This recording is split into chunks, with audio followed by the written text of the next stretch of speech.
Okay, everyone, this is Hatchet Chapter 11. It should be Wednesday, March 18th. And let's start this. As we start, we're going to be looking for question 1. Why was it important for Brian to have things to do? So that's what we're going to be looking for first. There were these things to do.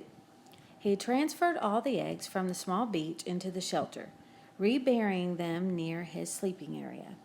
It took all his will to keep from eating another one as he moved them, but he got it done, and when they were out of sight again, it was easier.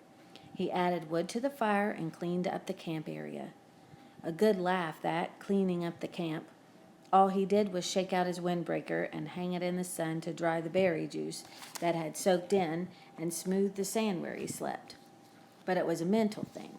He had gotten depressed thinking about how they hadn't found him yet, and when he was busy and had something to do, the depression seemed to leave. So there were things to do. Okay, in that last paragraph was the answer to your number 1 question. Okay, now we're going to be looking for 2. Brian starts to realize that he is changing. In what ways has he changed? Now, I don't want you to answer this. I want you to answer it based on what you see him saying in the text. With the camp squared away, he brought in more wood. He had decided to always have enough on hand for 3 days, and after spending one night with the fire for a friend, he knew what a staggering amount of wood it would take. He worked all through the morning at the wood, breaking down dead limbs and breaking or chopping them in smaller pieces, storing them neatly beneath the overhang. He stopped once to take a drink at the lake, and in his reflection, he saw that the swelling on his head was nearly gone. There was no pain there, so he assumed that he had taken care of itself. His leg was also back to normal, although he had a small pattern of holes, roughly star-shaped, where the quills had nailed him. And while he was standing at the lakeshore taking stock, he noticed that his body was changing. He had never been fat, but he had been slightly heavy with a little extra weight just above his belt at the sides.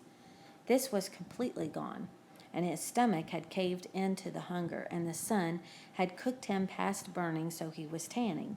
And with the smoke from the fire, his face was starting to look like leather. But perhaps more than his body was the change in his mind, or in the way he was becoming. I am not the same, he thought. I see, I hear differently. He did not know when the change started, but it was there. When a sound came to him now, he didn't just hear it, but would know the sound. He would swing and look at it, a breaking twig, a movement of air, and know the sound as if he somehow could move his mind back down the wave of sound to the source. He could know what the sound was before he quite realized he had heard it. And when he saw something, a bird moving a wing inside a bush or a ripple on the water, he would truly see that thing, not just notice it as he used to notice things in the city. He would see all parts of it, see the whole wing, the feathers, see the color of the feathers, see the bush and the size and shape and color of its leaves. He would see the way the light moved with the ripples on the water and see that the wind made the ripples and which way that wind had to blow to make the ripples move in that certain way. None of that used to be in Brian, and now it was a part of him, a changed part of him, a grown part of him. And the 2 things, his mind and his body, had come together as well, had made a connection with each other, and he didn't quite understand. When his ears heard a sound or his eyes saw a sight, his mind took control of his body. Without thinking, he moved to face the sound or sight, moved to make ready for it, to deal with it. There were these things to do. Okay, so we're seeing how he's changing. Remember in the last chapter, he said he had to understand it. He was trying to figure out the turtle and the scraping, and he was kind of forcing himself to start understanding what was around him because he knew that was important to survival. Okay, so you should be able to answer 2 now. Looking ahead to 3, seeing the kingfisher on the branch made him think of what? There were these things to do. When the wood was done, he decided to get a signal fire ready. He moved to the top of the rock ridge that comprised the bluff over his shelter and was pleased to find a large flat stone area. More wood, he thought, moaning inwardly. He went back to the fallen trees and found more dead limbs, carrying them up on the rock until he had enough for a bonfire. Initially, he had thought of making a signal fire every day, but he couldn't. He would never be able to keep the wood supply going. So while he was working, he decided to have the fire ready. And if he heard an engine, or even thought he heard a plane engine, he would run up with a burning limb and set off the signal fire. Things to do. At the last trip to the top of the stone bluff with wood, he stopped, sat on the point overlooking the lake, and rested. The lake lay before him, 20 or so feet below, and he had not seen it this way since he had come in with the plane. Remembering the crash, he had a moment of fear, a breath-tightening little rip of terror, but it passed, and he was quickly caught up in the beauty of the scenery. It was so incredibly beautiful that it was almost unreal. From his height, he could see not just the lake, but across part of the forest, a green carpet, and it was full of life. Birds, insects. There was a constant hum and song. At the other end of the bottom of the L, there was another large rock sticking out over the water, and on top of the rock a snaggly pine had somehow found food and grown, bent and gnarled. Sitting on one limb was a bluebird with a crest and sharp beak, a kingfisher. He thought of a picture he had seen once, which left the branch while he watched and dove into the water. It emerged a split part of a second later. In its mouth was a small fish, wiggling silver in the sun. It took the fish to a limb, juggled it twice, and swallowed it whole. Fish. Of course, he thought. There were fish in the lake, and they were food. And if a bird could do it... Okay, you see the answer to 3. Now we're looking for what was he planning to do. This is towards the end. He scrambled down the side of the bluff and trotted to the edge of the lake, looking down into the water. Somehow, it had never occurred to him to look inside the water, only at the surface. The sun was flashing back up into his eyes, and he moved off to the side and took his shoes off and waded out 15 feet. Then he turned and stood still, with the sun at his back, and studied the water again. It was, he saw after a moment, literally packed with life. Small fish swam everywhere, some narrow and long, some round, most of them 3 or 4 inches long, some a bit larger and many smaller. There was a patch of mud off to the side, leading into deeper water, and he could see old clamshells there. So there must be clams.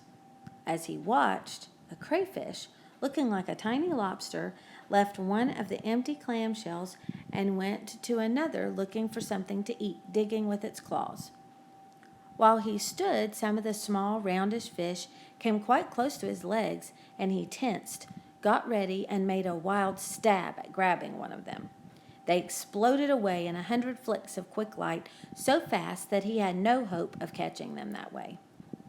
But they soon came back, seemed to be curious about him, and as he walked from the water, he tried to think of a way to use that curiosity to catch them.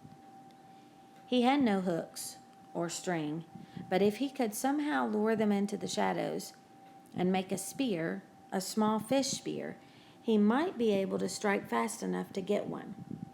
He would have to find the right kind of wood, slim and straight. He had seen some willows up along the lake that might work, and he could use the hatchet to sharpen it and shape it while he was sitting by the fire tonight. And that brought up the fire, which he had to feed again. He looked at the sun and saw it was getting late in the afternoon, and when he thought of how late it was, he thought that he ought to reward all his work with another egg, and that made him think that some kind of dessert would be nice. He smiled when he thought of dessert, so fancy. and he wondered if he should move up the lake and see if he could find some raspberries after he banked the fire. And while he was looking for the right wood for a spear wood, he thought, and it all rolled together, just rolled together and rolled over him. These were the things to do. Okay, so you see what towards the end, he's talking about what he's planning on doing. I love how this chapter he's talking about planning. He has to have a plan. He has to feel like there's something he's needing to do because that's part of hope. That's part of his hope in being there. He's got to just be active. He's got to do things. Okay, he talks about dessert sounding fancy or sounding something extravagant and something that he was kind of thinking of even after his little egg that he would eat. I want you to think of one thing. This is what I want you to put in the comments. I want you to think of one thing that after not having it for a long time would seem fancy or extravagant. So think about being in the woods and not having anything. What's the one thing that you have now pretty often that would just seem kind of wild and fancy after you hadn't had it for so long?